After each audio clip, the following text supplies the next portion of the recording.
Turn now to CBS News' senior White House and political correspondent, Ed O'Keefe, who's at the White House. Ed, we know the president has been seeking to hit the trail, try to help some of these candidates win their races. Where does the president's campaign schedule stand? Well, it was a subject of conversation around here today, Scott, because while he spent several days last week in western states, Colorado, California, and Oregon, helping Democrats in need of a little presidential lift, at this point, it's a bit scant. And in talking to aides here at the White House, they're not even entirely clear where he may be headed next. Tomorrow, he's doing something interesting here in Washington, giving a speech at a downtown theater on the topic of abortion rights, which, of course, is important to a lot of Democratic voters, to women who lean Democratic, left-leaning independents. But that our poll over the weekend and others released today show is not necessarily a top-of-mind issue anymore as much as it might have been over the summer. The president, the Democratic National Committee, trying to boost interest, concern, and awareness about that, of course, and remind people of the potential for Republican-controlled state governments to dramatically rewrite abortion laws in the wake of the Roe v. Wade decision. Later this week, he goes to Pennsylvania. He'll stop first in the Pittsburgh area, then head to Philadelphia for a fundraiser with John Fetterman, the Democratic Senate candidate. And after that, we don't have anything on the calendar until November 1st, when he goes to Florida for a similar closed-door fundraiser for Charlie Crist, who's trailing Republican Governor Ron DeSantis in a series of polls. We mentioned the fact that the president has spent most of his campaign time this year, at least this fall, in blue states like New York, New Jersey, Maryland, Massachusetts, Colorado, Oregon, California. What gives? Why did he do that? Listen to what Karine Jean-Pierre, the White House press secretary, had to say about it earlier today. There's a White House Office of Political Affairs, and they've been getting phone calls from candidates in some of those other states, Arizona, Nevada, Georgia, Wisconsin, Michigan, to say, we'd love to have the president come. Look, I don't have any calls to read out. We don't have any calls or personal conversations to read out. Look, the way we see it, and the president has been traveling nonstop. He did a great job laying out the places that he's been to, and he's going to continue to be on the road nonstop. That is not going to stop. As you noted, we announced that we're going to Pennsylvania and Florida. Look, he's going to go where he is needed the most.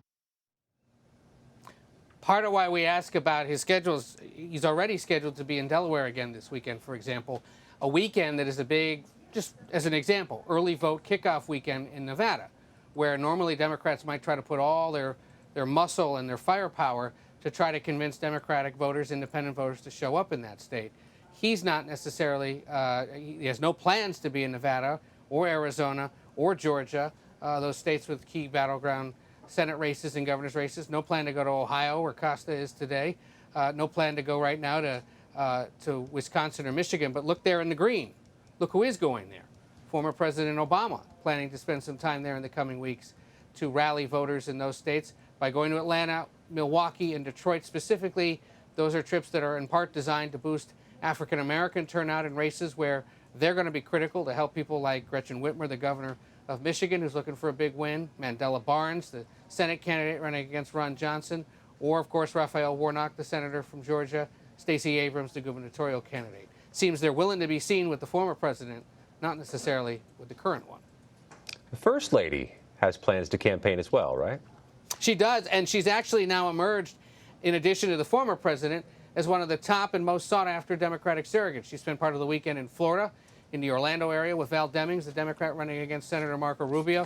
Checked with her office today. They confirmed there will be more travel in the coming weeks, and continue to listen for her to say things like, Joe is delivering results.